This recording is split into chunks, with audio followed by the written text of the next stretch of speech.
Joo, vapaussoturien muistoa kunnioittajan Suur-Suomen ry:n puheenjohtaja saapui vapaussoturien muistopatsaalle 4. tammikuuta kello 13.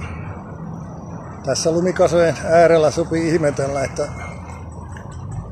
miksi Tampereen kaupunki on häpäissyt nämä Vapauden patsaan muistopatsaan ympäryskivet. Ne oli vielä 2003 ja sen jälkeenkin pitkään punaisena nämä reunakivet, nyt ne on harmaata graniittia. Se oli sitä samaa punagraniittia kuin toi koko patsas.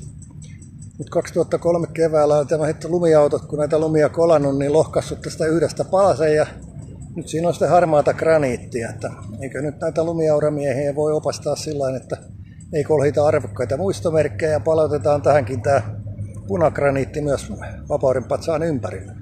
Kuntavaaleissa Seppo Lehto ehdokkaana joko omalta listalta, yhteislistalta tai jollain muulla listalla. Katsellaan.